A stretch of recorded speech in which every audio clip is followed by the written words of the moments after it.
year 2029 is not a scientific curiosity, it is a cosmic joke played on a species that thinks it has mastered chaos. We will look up in that April sky and witness a 1,200-foot mountain of nickel and rock, an object named Apophis, the Egyptian god of chaos, streak closer than our highest communication satellites, closer than GPS, closer than anyone living has ever seen a genuine existential threat. Think about that for a second. We spend our lives glued to screens, optimizing delivery routes, and arguing about digital currencies, while the universe prepares to sneeze right in our faces. We have become exquisitely complex, ridiculously fragile. That is the reality the scientists refuse to frame correctly. They show you the math, they trace the clean line, they promise with absolute statistical confidence that it will miss us by exactly 19,000 miles. But that margin is a razor's edge in the vastness of space. It is a rounding error. They are treating a primordial, unpredictable killer like a scheduled train arrival. This complacency, this blind faith in predictive modeling, is the fundamental weakness of our entire civilization. We outsourced our primal survival instinct to algorithms. We are so utterly convinced that technology has eliminated the fundamental randomness of reality that we have become soft, blind, and tragically predictable ourselves.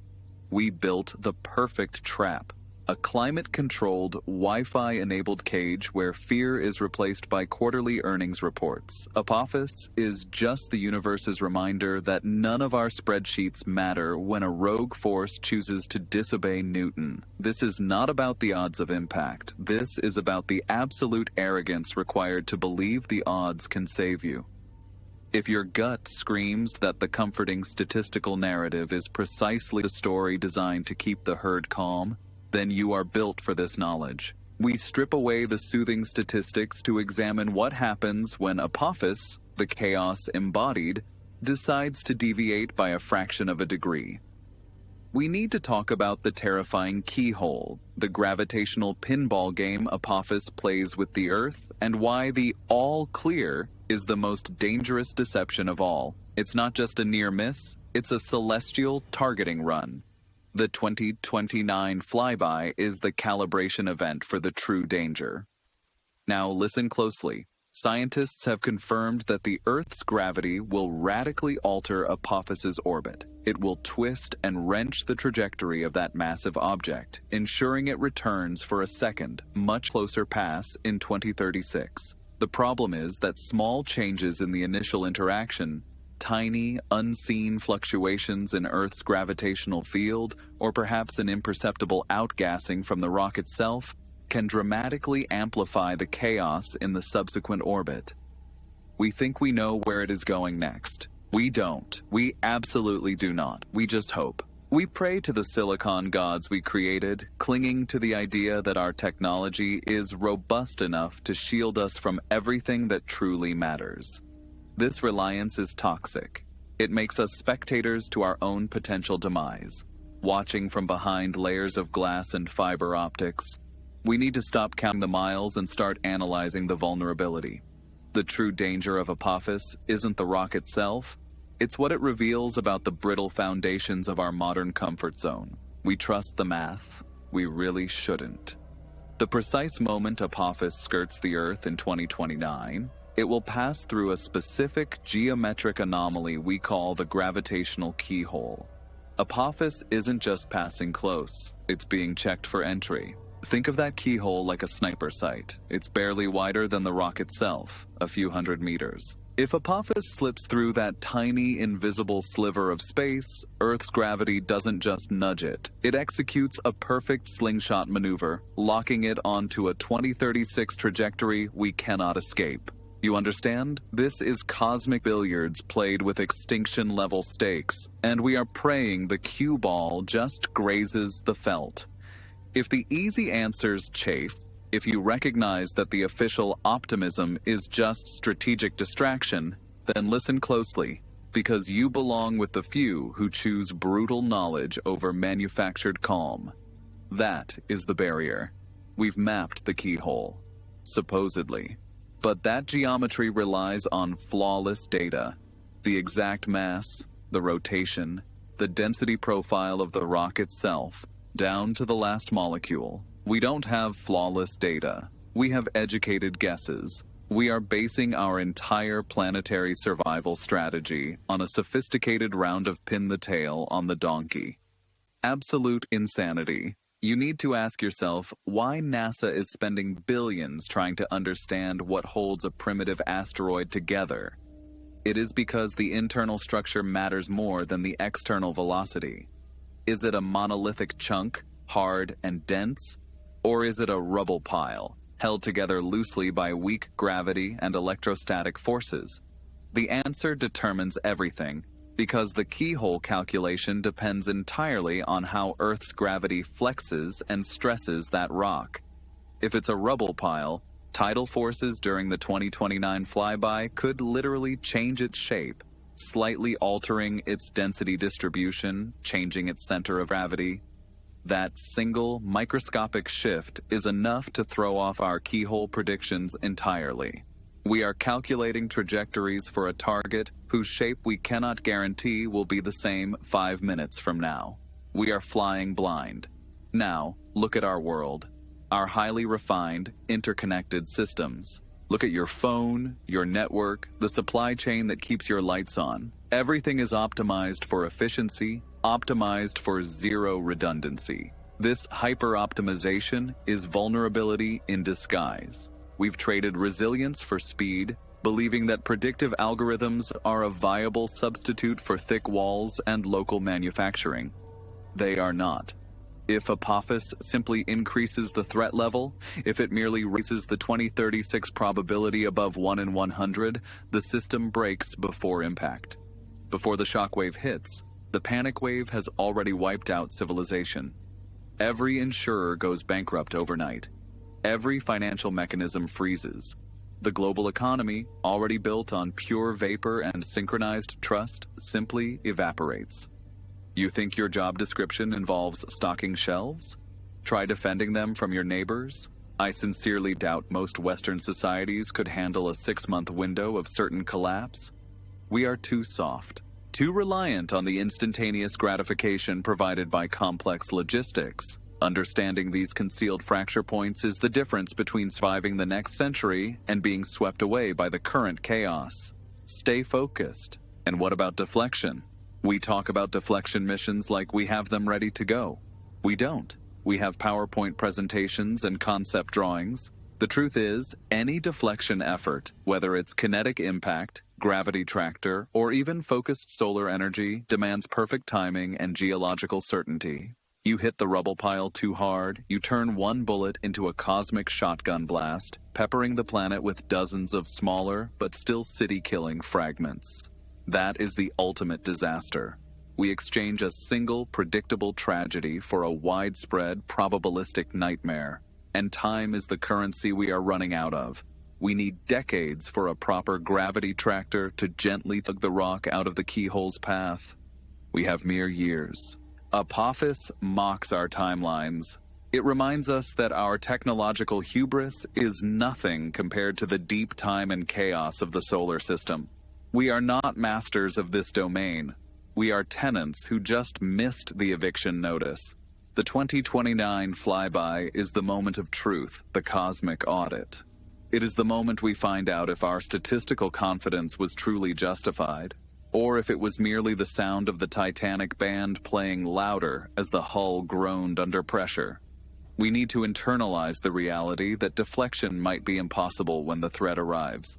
Not because we lack the physics, but because we lack the institutional speed and consensus. Bureaucracy kills faster than impact. Always remember that. The final calculation isn't about the rock. It's about the sheer incompetence of humanity when faced with existential deadlines. We rely on committees. That is the joke. That is the entire sick punchline of our supposed technological superiority. Committees move at the glacial pace of the most indecisive, politically cautious person in the room. Then they stall further because 2 different aerospace contractors are fighting over whose patented nozzle design gets the multi-billion-dollar contract. It's never about saving humanity. It's always about the quarter reports. This pathetic, predictable cycle ensures that when the time comes, when the threat is undeniable, we will be caught still arguing about whether to fund the scout mission or the deflection vehicle. We won't be ready. We won't even be close. Now look at the dominoes. The impact event itself might kill hundreds of millions, sure, depending on the geology and the blast radius. But the economic shockwave hits years earlier. It is the invisible killer. It's already calculating the risk. Insurance companies, reinsurance syndicates, sovereign wealth funds, they have models running right now that you will never see, quietly updating the statistical probability of civilization-ending damage. They don't need a guaranteed hit. They just need the threat to cross a certain psychological threshold, maybe a 5% chance of impact within a decade, for global capital to freeze solid. Investment stops, construction ceases. Trade routes become unstable simply due to the volatility of future currency valuation. Your paper money, the moment the threat becomes real, is nothing but elegantly printed confetti. The market is the first casualty, always. We would collapse the global economy defending against a potential threat faster than any virus or war ever could. If you prefer to deal in uncomfortable truths rather than comforting delusions, you belong exactly where you are right now. Ponder that. You think the government's biggest problem is finding the fuel to launch the kinetic impactor? No. Their biggest problem is keeping you, the public, from tearing down the walls and looting the grocery stores 3 years out. They cannot afford mass panic, so they will practice controlled denial. They will manage the anxiety, not the problem. They will consistently downplay the threat, giving reassuring press conferences even as the military quietly stockpiles resources and establishes underground command structures. It's a necessary lie, perhaps, to maintain the illusion of order until the absolute final second. They need the truckers driving. They need the lights staying on. They need the machinery of civilization grinding forward, right up until the point where the rock either grazes us or connects. Serenity is a political product they manufacture. And what about the technology we do have? The Deep Space Network, the complex of massive radio antennas that listen to the void, it's phenomenal, yes. But it is stretched thin, constantly juggling communication with missions to Mars, Jupiter, and the occasional probe streaking toward the Oort cloud. We rely on a handful of aging eyes to track millions of potential killers. It's an insane imbalance of labor. The system is fundamentally overwhelmed, designed for discovery, not defense. We find them late, always late. The objects that truly worry the career planetary defenders are the ones that only get spotted inside Earth's orbit, screaming out of the glare of the sun, visible just days before impact. We call them the city killers, because there is literally no time to do anything but locate the target zone and pray. No deflection mission can be mounted in a week. No evacuation can be executed in 3 days. We just take the punch. You think you're ready for that kind of uncertainty? The constant humming knowledge that the sky holds a lottery ticket with your name on it? Our modern psyche is built on predictable safety. We complain about traffic, about internet speeds. We have forgotten how to fear the truly cosmic, the true forces of entropy. The human brain simply filters out existential dread until the shadow is already falling over the horizon. That mechanism of denial is hardwired, a survival trait perhaps, but in this context, it is a death sentence. We are sleepwalking through the universe, thinking the ceiling is guaranteed. It is not. The ceiling is a thin membrane of atmosphere and statistical luck. We need to stop fetishizing the theoretical physics of deflection and start aggressively tackling the political inertia that makes any actual execution impossible. The final enemy is not the asteroid. The final enemy is us. The soft, slow, bureaucratic, frightened version of us that cannot manage a deadline or face an uncomfortable truth. We are expert builders of cages. We just don't realize the bars are made of comfort. We engineered the perfect technological shield against immediate mundane threats, a world where famine is rare, disease is manageable, and violence is statistically low. And this achievement, this soft, warm cocoon, is exactly what makes us blind to the real chaotic brutality of the cosmos. Look at you, watching this on a flawless screen, surrounded by cheap, disposable reassurance. That's the anesthesia. That is the systemic lie that has neutered our collective capacity for truly epic action. We confuse progress with permanent safety. Big mistake. The political math is simple, and it is horrifying. Governments don't fund things that don't produce votes in 4 years. Planetary defense is a 30-year project for a threat that might happen tomorrow or in 5,000 years. It's fiscally, electorally, and psychologically inconvenient. The problem is not physics, it is quarterly earnings. It is the next election cycle. It is the human weakness for the immediate reward.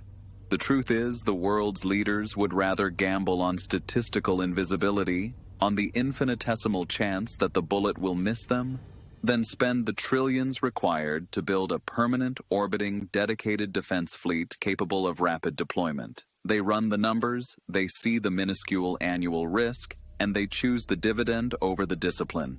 Cowards, all of them. We have the capacity to land a robot on a speck of dust, traveling at 15,000 miles per hour. We can communicate across billions of miles. We can model the deep history of the universe. Yet, we cannot agree on the basic, necessary framework for survival. We can deflect an object, but we cannot deflect human self-interest. That failure is not a flaw in the design, it is a fundamental bug in our species' operating system. It defines us. Maybe you still think the scientists are quietly working on it, secretly developing the kinetic impactor or the orbital laser that will save us when the moment comes. Maybe you believe a black budget program has the magic bullet ready to go. I sincerely doubt it. The budgets are public, the delays are chronic, the desperation is whispered in sterile conference rooms, never shouted on the floor of the legislature. Here's the mechanism nobody talks about. The biggest existential threats are always met by the slowest, most agonizing bureaucratic response, because the threats are too massive to monetize and too unpredictable to guarantee immediate results. We are victims of our own success. We got so good at managing the small stuff, regulating air quality, managing power grids, that we lost the muscle memory for facing true, elemental chaos. The final irony is that the comfort we engineered to prolong our lives is the very thing paralyzing us in the face of annihilation. It trained us to be soft. It demanded the world be predictable. But the universe doesn't care about our comfort. It cares about momentum. It cares about gravity. The verdict: we won't be killed by a rock we didn't see. We will be killed by a rock we saw coming, debated, studied, modeled, and ultimately chose to ignore for lack of political fortitude. We will be killed by PowerPoint slides, committee meetings, budget cuts, and the fundamental pervasive laziness that defines the postmodern state. The greatest technological achievement of the 21st century wasn't the internet or AI. It was the ability to normalize the existential threat. We learned to live under the guillotine and call it Tuesday. The next time you look up at the impossible vastness, remember this: the universe is actively indifferent to your existence, and our comfortable cage is finally starting to rust. The comfortable cage is not just rusting. The bars were always an illusion of protection. We confuse the fidelity of our warning models with the actual capacity for response. We think seeing the trajectory of the killer rock, rendering it in 8K resolution on a massive screen, constitutes an adequate defense. It does not. That is the great modern delusion, mistaking analysis for action. We are professional predictors, not professional doers. We have mastered the art of observation to such a high degree that we convinced ourselves the threat will simply wait for us to finish the presentation. It won't. The final technological trap is that the system rewards the person who writes the cleanest report detailing the impending disaster, not the person who figures out how to stop it. The person who prevents the catastrophe gets silence. The person who describes the catastrophe gets tenure, funding, and the cover of science. Think about that incentive structure. This is the definition of intellectual failure.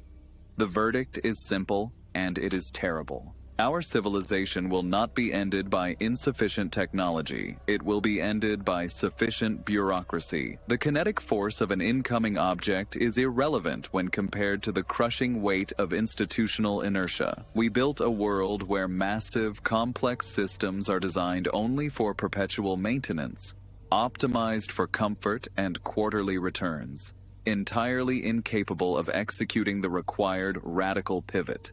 Survival is not profitable. Survival demands total societal commitment and a willingness to destroy the established order to save the species. We lack the collective imagination for that sacrifice. We lack the guts. The real tragedy is that we never escaped the limitations of the Stone Age brain. We just gave it spreadsheets and satellites. We still stare blankly at the thing that will eventually consume us, recording the data, cataloging the inevitable. The comfortable man, the man conditioned by engineered predictability, is already dead. He just hasn't stopped breathing yet. He expects order, even in the face of annihilation. He demands a neat schedule for the apocalypse. When the ultimate chaos arrives, it will violate every single standard operating procedure, and that, fundamentally, is what will kill us. We died the moment we decided that complexity was a substitute for courage. The system is, in fact, perfect if the ultimate goal was meticulously documented: collective suicide. We are logging the final fatal data right up until the very last second. That is the final irony of the modern age. Now look up and try to tell yourself you didn't see it coming. The clean, elegant report of the world's death is our final masterpiece. We loved the methodology more than the outcome. We confused data capture with meaningful action. Our comfort was the anesthetic. Our spreadsheets were the grave markers. This is the simple, awful truth. The future wasn't stolen by a conspiracy of villains. It was meticulously filed away by professionals, all following protocol, all desperately afraid of disrupting the quarterly forecast. We weren't conquered by the void. We were choked by the paperwork. The system didn't fail. It achieved its secondary secret objective: perfect documented collapse.